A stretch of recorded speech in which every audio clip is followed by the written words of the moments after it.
재벌 할머니가 20년 만에 지하상가에서 마주친 14살 소년이 손주인 걸 알았습니다.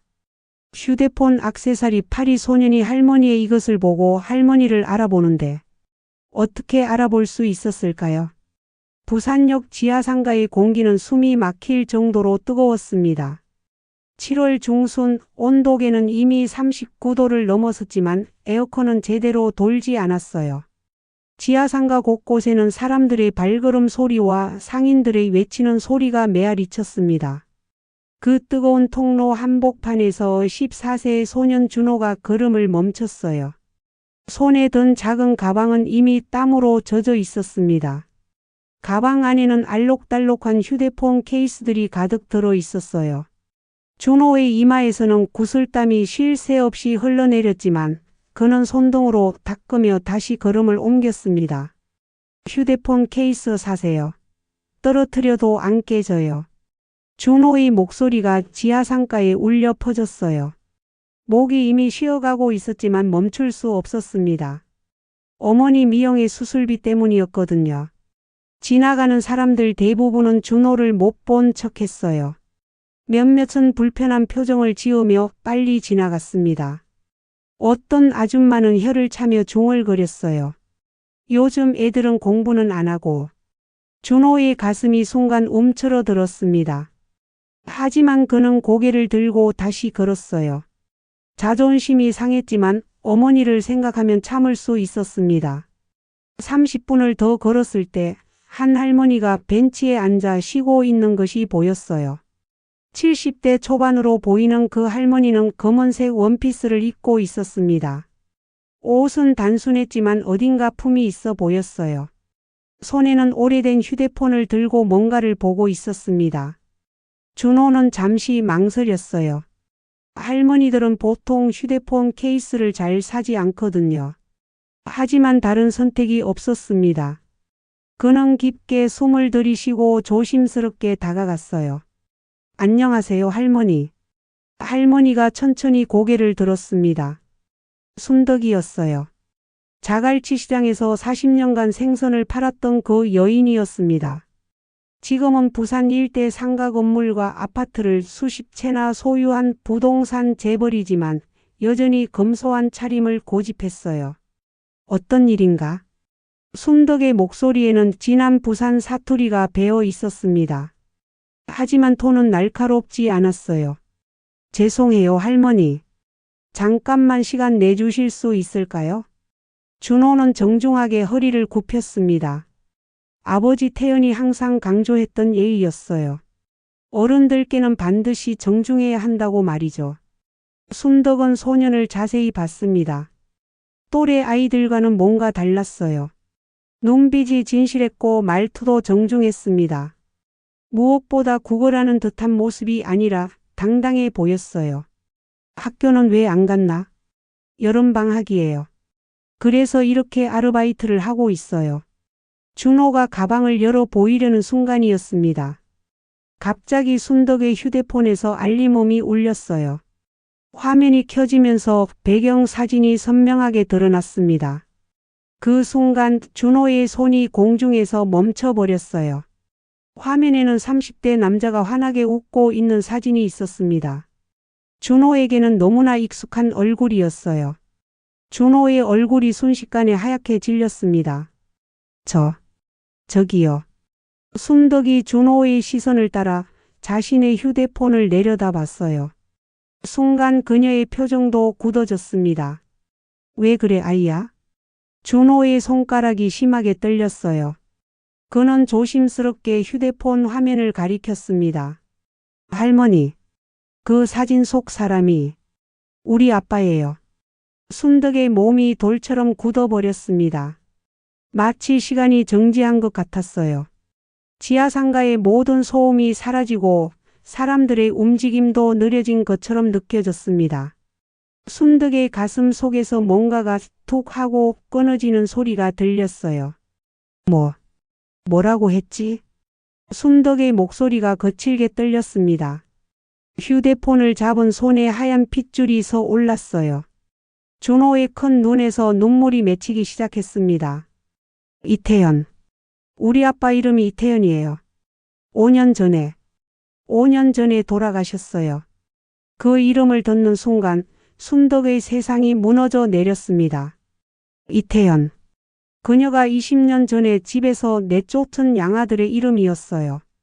아이고, 아이고 세상에. 순덕의 입에서 신음이 새어나왔습니다. 그녀는 벤치에서 일어서려 했지만 다리에 힘이 들어가지 않았어요. 현기증이 났습니다. 준호는 할머니의 갑작스러운 반응에 당황했어요. 할머니 괜찮으세요? 어디 아프세요? 너가 정말 태연이 아들이라고? 순덕의 목소리는 이제 완전히 흔들리고 있었습니다. 20년 동안 묻어두었던 감정들이 한꺼번에 쏟아져 나왔어요. 준호는 고개를 끄덕였습니다. 왜 할머니가 이렇게 놀라는지, 왜 아버지 이름을 아는지 이해할 수 없었지만 분명한 것은 할머니가 아버지를 알고 있다는 것이었어요. 네, 맞아요. 그런데 할머니는 우리 아빠를 어떻게 아세요? 순덕은 휴대폰을 가슴에 꼭 안았습니다. 20년 전 그날의 기억이 생생하게 되살아났어요. 시장 생선장수 딸이 뭘 안다고 가정부와 결혼해? 자신이 태연에게 내뱉었던 그 차가운 말들이 귀에 맴돌았습니다. 할머니? 준호의 간절한 목소리에 순덕은 정신을 차렸어요. 소년의 큰 눈이 자신을 걱정스럽게 바라보고 있었습니다. 그 눈빛이 너무나 태연과 닮아 있었어요.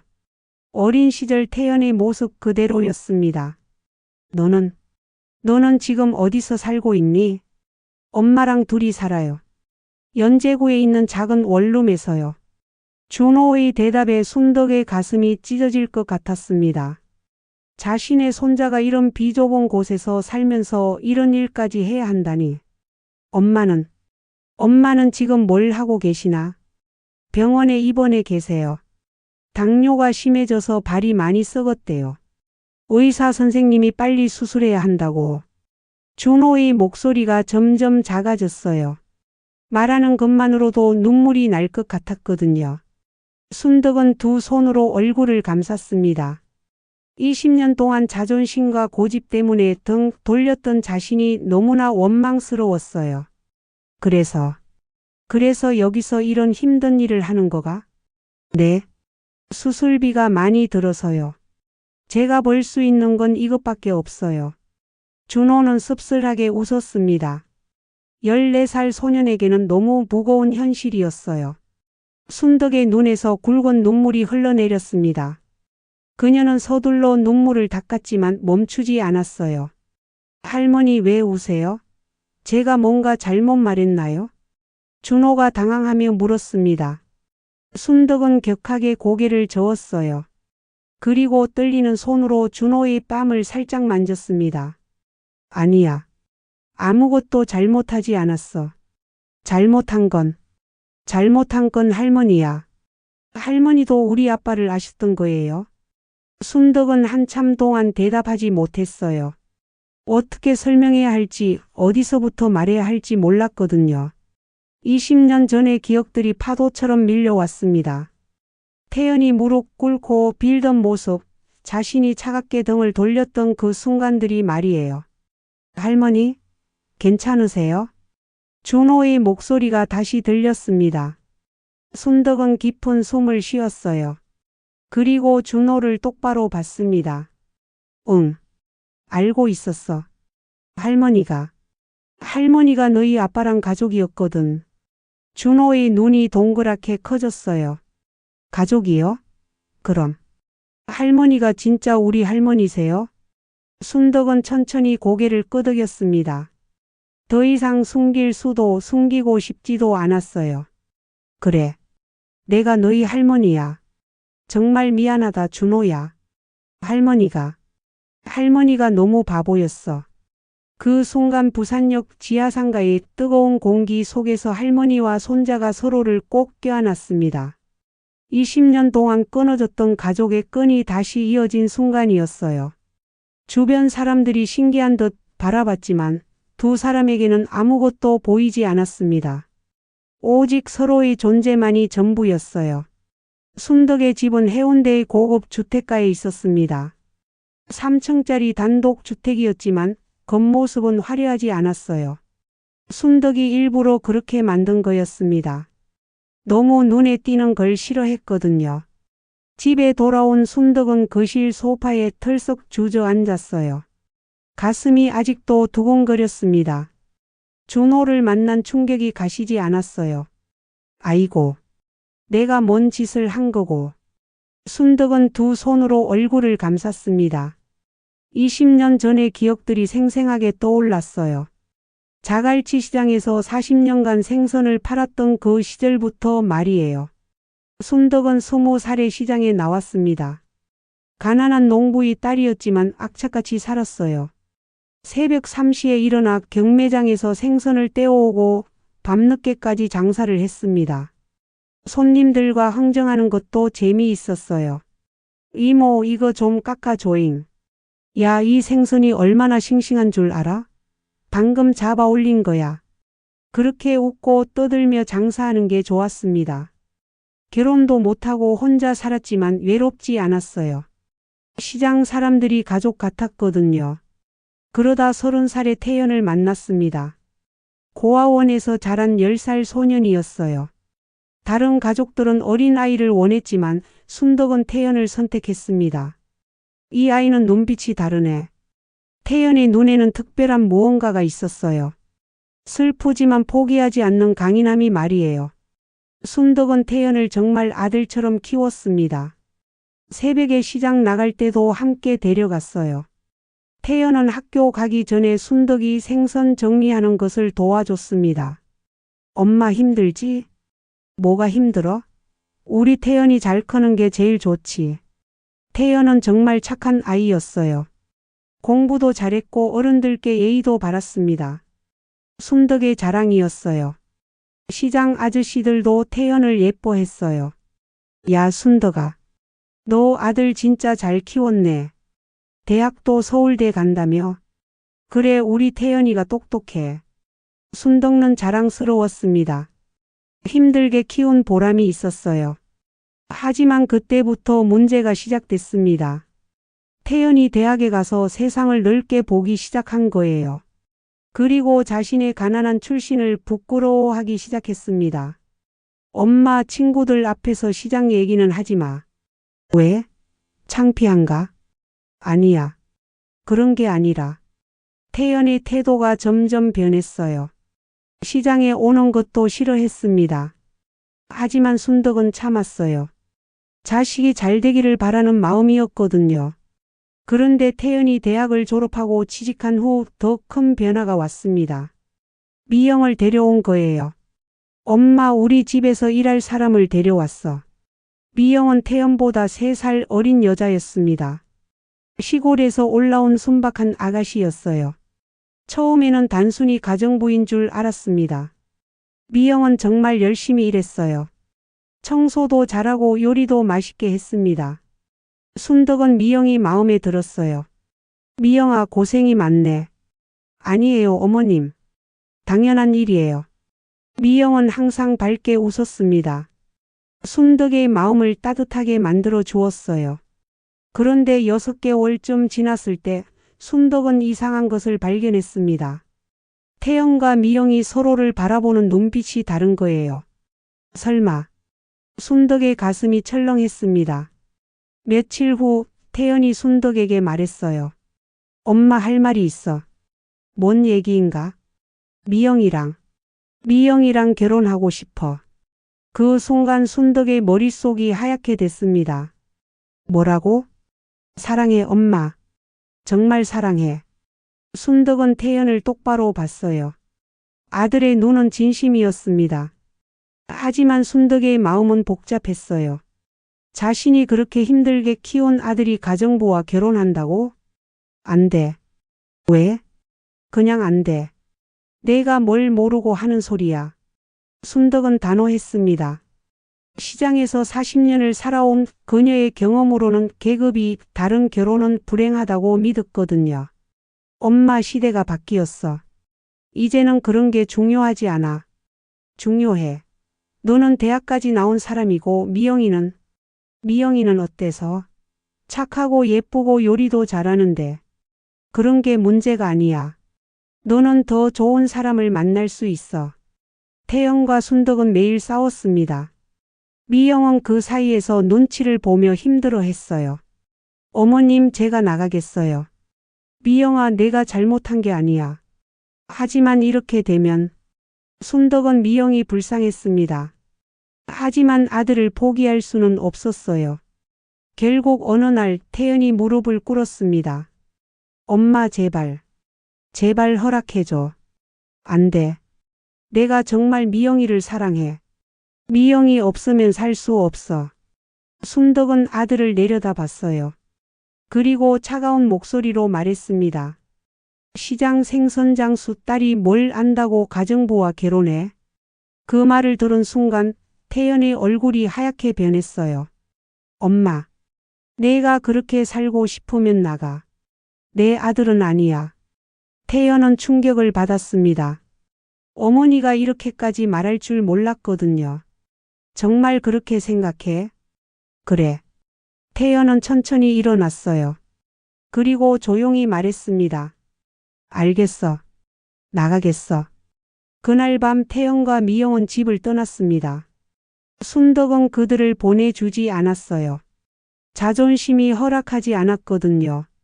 그 후로 20년 동안 연락이 끊겼습니다.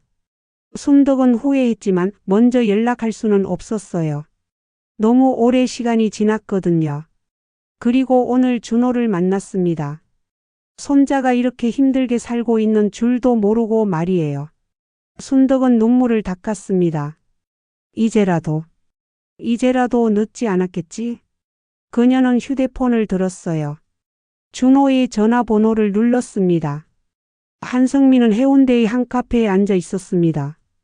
비싼 정장을 입고 있었지만 자세히 보면 어딘가 초라해 보였어요. 구두도 달았고 시계도 가짜였습니다. 성민은 40대 중반의 남자였어요. 한때는 대형 증권회사의 부장이었지만 지금은 투자 사기꾼이었습니다. 2년 전까지만 해도 연봉이 2억이 넘었어요. 강남에 아파트도 있었고 외제차도 탔습니다. 딸 예슬과 함께 행복하게 살았어요. 하지만 모든 게 하루아침에 무너졌습니다. 회사에서 내부 비리에 연루되어 해고당한 거예요. 사실 성민은 직접 비리를 저지르지 않았습니다. 하지만 상사의 잘못을 덮어주려다 함께 책임을 졌어요. 한 부장 미안해. 하지만 어쩔 수 없어. 저는 아무것도 안 했는데요. 그래도 책임져야지. 팀장이잖아. 성민은 억울했지만 어쩔 수 없었어요. 회사는 그를 해고했고 금융업계에서는 일할 수 없게 됐습니다. 아내는 바로 이혼을 요구했어요. 당신과는 더 이상 살 수 없어. 여보, 다시 일어설 수 있어. 시간만 주면. 아니야. 예슬만 데리고 갈게. 하지만 성민은 딸을 포기할 수 없었습니다. 법정 다툼 끝에 성민이 예슬을 키우게 됐어요. 처음에는 다른 일을 찾으려 했습니다. 하지만 쉽지 않았어요. 나이도 많고 전과자라는 꼬리표가 따라다녔거든요. 생활비는 점점 바닥났습니다. 그때 성민은 옛 동료에게서 제안을 받았어요. 성민아, 돈 벌 방법이 있어. 무슨 일인데? 투자회사 차리는 거야. 고령자들 상대로. 그게 무슨? 야, 우리가 뭘 모르겠어? 부동산 투자는 우리가 전문이잖아. 성민은 망설였습니다. 하지만 예슬을 위해서는 어쩔 수 없었어요. 그렇게 성민은 가짜 투자회사를 차렸습니다. 주로 70대 이상 고령자들을 타겟으로 했어요. 돈은 있지만 금융 지식이 부족한 사람들 말이에요. 부산 신도시 개발 프로젝트에 투자하시면 1년 안에 2배로 불어나요. 정말인가? 제가 증권회사에서 20년 일한 전문가예요. 거짓말하겠어요? 성민의 말솜씨는 좋았어요. 과거의 경력도 믿음을 주었습니다. 처음 몇 명은 실제로 수익을 주었어요. 그들이 소문을 내면 더 많은 사람들이 몰려들었습니다. 하지만 이건 전형적인 폰지 사기였어요. 나중에 투자한 사람들의 돈으로 먼저 투자한 사람들에게 수익을 주는 거였습니다. 성민도 이게 잘못된 일이라는 걸 알았어요. 하지만 멈출 수 없었습니다. 예슬이 아팠거든요. 6개월 전 예슬이 두통을 호소했어요. 처음에는 단순한 스트레스인 줄 알았습니다. 하지만 병원에서 검사를 받은 결과는 충격적이었어요. 뇌종양입니다. 뭐라고요? 다행히 악성은 아니에요. 하지만 크기가 커서 수술해야 합니다. 의사의 말에 성민의 세상이 무너져 내렸어요. 수술비는 얼마나 들까요? 5천만 원 정도 예상하시면 됩니다. 5천만 원. 성민에게는 천문학적인 숫자였어요. 그때부터 성민은 더 적극적으로 사기를 저질렀습니다. 딸을 위해서라면 무엇이든 할 수 있었거든요. 그리고 오늘 성민은 새로운 타겟을 찾았어요. 최순덕이었습니다. 부산 부동산계의 숨은 거물이라고? 성민은 순덕에 대한 정보를 수집했어요. 자갈치 시장 출신이지만 부동산 투자로 큰 돈을 번 여자였습니다. 이런 사람들이 제일 쉬워. 돈은 많은데 금융 지식은 부족하거든. 성민은 계획을 세웠어요. 순덕을 속여서 큰 돈을 뜯어낼 작정이었습니다. 며칠 후 성민은 순덕에게 전화를 걸었어요. 안녕하세요, 최순덕 사장님? 예, 누구세요? 저는 한성민이라고 합니다. 투자 전문 회사 대표예요. 순덕은 의심스러웠어요. 요즘 이런 전화가 많이 왔거든요. 무슨 일이신지? 사장님 같은 부동산 전문가분께 특별한 기회를 소개해 드리고 싶어서요. 성민의 목소리는 자신감에 차 있었습니다. 해운대 신도시 개발 프로젝트인데 1년 안에 투자금의 2배는 보장됩니다. 순덕은 코웃음을 쳤어요. 2배 보장? 세상에 그런 투자가 어디 있나? 사장님, 제가 20년간 증권회사에서 일한 전문가예요. 이런 기회는 흔하지 않습니다. 하지만 순덕은 40년간 시장에서 온갖 사기꾼들을 상대해 봤어요. 성민의 수법이 뻔히 보였습니다. 그러면 한번 만나서 얘기해 볼까요? 순덕이 말했어요. 성민은 기뻐했습니다. 정말요? 그럼 내일 해운대 그랜드 호텔 로비에서 만날까요? 좋아요. 전화를 끊은 순덕은 웃었어요. 이 사람이 날 호구로 보내? 재미있을 것 같은데. 순덕은 성민을 역으로 함정에 빠뜨릴 계획을 세웠습니다. 다음 날 해운대 그랜드 호텔에서 만났어요. 성민은 비싼 정장을 입고 나타났습니다. 가짜 롤렉스 시계도 차고 있었어요. 안녕하세요, 사장님. 한성민입니다. 최순덕이에요. 순덕은 일부러 소박한 옷을 입고 왔어요. 성민이 자신을 우습게 보도록 하려는 거였습니다. 사장님, 정말 훌륭한 사업을 하고 계시다고 들었어요. 아니에요. 그냥 작은 장사만 해요. 성민은 순덕을 보며 속으로 웃었어요. 생각보다 순박해 보였거든요. 그럼 투자건에 대해 설명해 드릴게요. 성민은 화려한 프레젠테이션을 꺼냈습니다. 가짜 건설회사 자료와 허위 수익률 표가 가득했어요. 보세요. 이 지역은 5년 후에 신도시가 들어서요. 지금 투자하면. 하지만 순덕은 자료를 대충 훑어보기만 했어요. 이 건설회사. 처음 듣는 이름인데요. 아, 중소기업이지만 실력은 뛰어나요. 순덕은 속으로 웃었습니다. 성민이 만든 가짜 회사라는 게 뻔했거든요. 그런데 이 지역. 제가 아는 곳인데 개발 계획이 없는 걸로 아는데요. 성민이 당황했어요. 아, 그건 아직 공개되지 않은 정보예요. 순덕은 일부러 관심 있는 척했습니다. 그럼 얼마 정도 투자하면 되나요? 최소 1억 정도는? 1억이요? 그 정도는 괜찮아요. 성민의 눈이 번쩍였어요. 생각보다 쉬웠습니다. 그럼 계약서를 작성할까요? 좋아요. 하지만 제가 아는 변호사 선생님께 검토받고 싶어요. 그건. 성민이 곤란해했어요. 전문가가 보면 가짜라는 게 바로 들통날 거였거든요. 왜요? 문제라도 있나요? 순덕이 날카롭게 물었습니다. 아니요. 전혀 문제 없어요. 성민은 어쩔 수 없이 동의했어요. 일주일 후 순덕은 변호사와 함께 성민을 만났습니다. 안녕하세요. 저는 김 변호사입니다. 변호사는 계약서를 꼼꼼히 검토했어요. 이상하네요. 이 건설회사가 실제로 존재하지 않는 것 같은데요. 성민의 얼굴이 하얗게 변했어요. 그건. 그리고 이 개발 계획도 허위인 것 같습니다. 순덕이 차가운 목소리로 말했어요. 한성민 씨, 이게 사기 아닌가요? 사기가 아니에요. 하지만 이미 늦었어요. 순덕은 이미 모든 증거를 수집해 놓았거든요. 경찰에 신고해야겠네요. 제발 그러지 말아요. 성민이 무릎을 꿇었습니다. 제 딸이 아파요. 수술비가 필요해서. 순덕은 성민을 내려다봤어요. 순간 마음이 흔들렸습니다. 준호는 학교에서 힘든 하루를 보내고 있었어요. 여름방학이 끝나고 새 학기가 시작됐지만 마음이 편하지 않았습니다. 할머니 순덕을 만난 후 준호의 생활은 완전히 바뀌었어요. 더 이상 물건을 팔 필요가 없었고 어머니 미영의 수술도 성공적으로 끝났습니다. 하지만 학교에서는 여전히 어려움이 있었어요. 야, 이준호. 너 요즘 갑자기 돈 생겼다며? 무슨 소리야? 학용품도 새 걸로 다 바꾸고 옷도 좋은 걸 입고 다니고. 친구들의 시선이 부담스러웠어요. 갑자기 생활이 나아지자 오해하는 아이들이 있었거든요. 점심시간 준호는 혼자 도서관에 앉아 있었어요.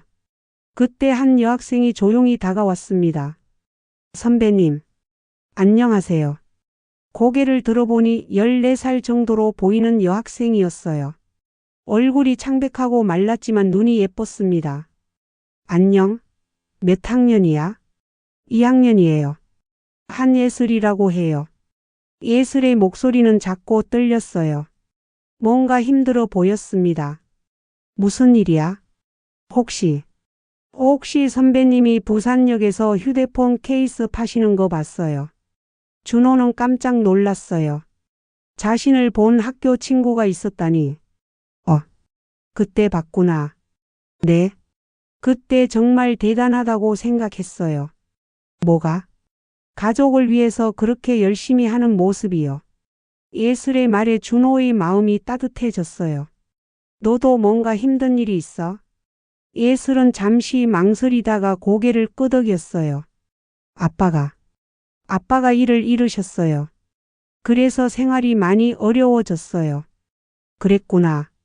힘들겠다. 그런데 제가 아파서 병원비도 많이 들어가고. 예슬의 눈에 눈물이 맺혔어요. 준호는 예슬이 불쌍했습니다. 자신도 비슷한 상황이었기 때문에 그 마음을 이해할 수 있었어요. 무슨 병이야? 뇌종양이에요. 수술해야 하는데. 준호의 가슴이 철렁했어요. 많이 아파? 지금은 괜찮아요. 하지만 의사 선생님이 빨리 수술해야 한다고 해서. 그때 예슬의 휴대폰이 울렸어요. 네, 아빠. 예슬이 전화를 받았습니다. 지금 학교에 있어요. 네, 조심히 들어갈게요. 전화를 꺼는 예슬이 준호를 봤어요. 선배님, 저 이제 가볼게요. 오늘 얘기해줘서 고마워요. 응, 조심히 가. 예슬이 떠난 후 준호는 한참 생각에 잠겼어요. 저 아이를 도와줄 방법이 없을까? 집에 돌아온 준호는 할머니 순덕에게 예슬 얘기를 했어요. 할머니, 우리 학교에 아픈 친구가 있어요. 아픈 친구? 뇌종양이래요. 수술비가 없어서 걱정이에요. 순덕은 손자의 착한 마음이 기특했어요. 그 친구 이름이 뭐니? 한예슬이에요. 순간 순덕의 표정이 굳어졌어요. 한예슬? 네. 왜요? 순덕은 며칠 전에 만난 사기꾼 성민을 떠올렸습니다. 그 사람의 딸 이름이 예슬이었거든요. 설마 할머니 어디 아프세요? 아니야. 그냥. 순덕은 복잡한 마음이었어요. 자신을 속이려 한 사기꾼의 딸을 도와줘야 하는 걸까요? 다음 날 순덕은 직접 준호의 학교에 갔어요. 점심시간에 예슬을 만났습니다. 너가 한예슬이구나. 네. 누구세요? 내가 준호 할머니야. 예슬의 눈이 커졌어요. 준호 선배 할머니세요? 그래. 내 아빠가 한성민이지? 예슬이 고개를 끄덕였어요. 하지만 표정이 어두워졌습니다. 아빠를 아세요? 순덕은 예슬을 자세히 봤어요. 성민과는 달리 순수해 보였습니다. 응. 아는 사이야. 혹시 아빠가 뭔가 잘못했나요? 예슬의 물음에 순덕의 마음이 아팠어요. 이 아이는 아버지의 잘못을 알고 있었습니다. 넌 아빠가 뭘 하는지 알고 있니? 예슬이 고개를 숙였어요. 네, 알아요. 나쁜 일이라는 것도 알아요. 그런데도 아빠를 미워하지 않니? 미워해요. 하지만 그래도 제 아빠예요. 예슬의 눈에서 눈물이 흘렀어요. 제가 아파서 아빠가 그런 일을 하게 된 것 같아요. 정말 죄송해요. 순덕의 가슴이 뭉클했어요. 이 아이는 정말 아무 잘못이 없었습니다. 너는 잘못이 없어. 하지만 아이는 부모를 선택할 수 없잖아. 내 아빠가 잘못한 거지. 넌 아무 잘못이 없어. 순덕은 예슬의 머리를 쓰다듬었어요. 할머니가 도와줄게. 정말요? 응. 수술비 걱정하지 마. 예슬이 순덕을 꼭 안았어요. 고마워요, 할머니. 정말 고마워요. 그날 밤 순덕은 성민에게 전화를 걸었어요. 한성민 씨 나야. 최 사장님? 내일 병원에서 만나자. 내 딸 수술 건으로. 정말요? 정말 도와주시는 거예요? 조건이 있어. 다시는 사기치지 마. 그리고 내 앞에서 무릎 꿇고 사과해. 성민은 망설임 없이 대답했어요. 네, 뭐든지 하겠습니다. 1년 후, 부산의 가을은 따뜻했어요. 자갈치 시장은 여전히 활기차게 돌아가고 있었습니다. 순덕은 오랜만에 시장을 찾았어요. 옛 동료들을 만나러 온 거였습니다. 아이고 순덕이 자매. 오랜만이네. 그래 영자야. 잘 지냈어? 잘 지내긴 늙어가지 뭐. 그런데 손자 소식은 어떤가? 순덕의 얼굴이 환해졌어요. 우리 준호가 이번에 전교 1등 했어. 아이고 대단하네. 역시 순덕이가 키운 손자야. 시장 사람들은 순덕의 이야기를 들으며 즐거워했어요. 준호는 이제 15살이 됐어요. 할머니와 함께 살면서 공부에 집중할 수 있게 됐습니다. 꿈은 의사가 되는 거였어요. 할머니처럼 다른 사람을 도와주고 싶어요. 준호의 말에 순덕은 뿌듯했습니다. 어머니 미영도 완전히 회복했어요. 지금은 순덕의 집에서 함께 살면서 행복한 나날을 보내고 있었습니다. 어머님 정말 감사해요. 뭘 감사해? 우리가 가족인데. 순덕은 미영을 진짜 딸처럼 생각했어요. 20년 전의 편견이 얼마나 어리석었는지 깨달았거든요. 성민도 많이 변했어요. 그는 사기를 완전히 그만두고 순덕의 부동산 회사에서 일하기 시작했어요. 과거의 경험을 살려 투자 컨설팅을 담당했습니다. 사장님, 이번 프로젝트 정말 괜찮은 것 같아요. 그래? 내가 보기에도? 네, 확신합니다. 성민은 이제 정직하게 일했어요. 딸을 위해서라도 바른 길을 가고 싶었거든요. 예슬의 수술은 성공적이었어요. 뇌종양을 완전히 제거했고 지금은 건강하게 학교에 다니고 있었습니다. 준호 선배, 저 꿈이 생겼어요. 무슨 꿈? 의사가 되고 싶어요. 저처럼 아픈 아이들을 돕고 싶어요. 예슬과 준호는 같은 꿈을 갖게 됐어요. 둘 다 열심히 공부했습니다. 어느 토요일 오후 온 가족이 태종대에 놀러 갔어요. 순덕, 준호, 미영, 그리고 성민과 예슬까지 모두 함께였습니다. 바다를 바라보며 순덕이 말했어요. 태연아, 보고 있지? 내가 남긴 선물을 할머니가 잘 키우고 있어. 준호가 할머니의 손을 잡았어요. 할머니, 아빠도 기뻐하실 거예요. 그럼 우리 태연이가 얼마나 자랑스러워 하겠어. 성민이 조심스럽게 다가왔어요. 사장님, 정말 감사합니다. 덕분에 새 인생을 살게 됐어요. 고마워할 건 없어. 앞으로도 계속 열심히 살면 돼. 예슬이 순덕에게 그림 한 장을 건넸어요. 할머니, 이거 그렸어요. 그림에는 모든 가족이 함께 웃고 있는 모습이 그려져 있었어요. 제목은 우리 가족이었습니다. 고마워, 예슬아. 정말 예쁘다. 순덕의 눈에 눈물이 맺혔어요. 석양이 지고 있었어요. 바다는 황금빛으로 물들어 있었습니다. 할머니, 저 정말 행복해요. 준호가 말했어요. 나도 행복해. 우리 모두가 함께 있어서. 순덕은 깨달았어요. 진짜 부자가 무엇인지를 말이에요. 돈이 아니라 사랑이었습니다. 가족이었어요. 자갈치 시장에서 40년을 일하며 모은 재산보다 지금 이 순간이 더 소중했습니다. 우리 앞으로도 계속 함께 살자. 네, 할머니. 모든 사람이 대답했어요. 바다에서 불어오는 바람이 따뜻했어요. 부산의 하늘은 맑고 푸르렀습니다. 진정한 용서와 사랑이 만든 기적이었어요. 순덕은 마음속으로 다짐했습니다. 앞으로는 더 많은 사람들을 도와주자. 받은 사랑을 나누어 주자. 그렇게 해서 이태연 장학재단이 만들어졌어요.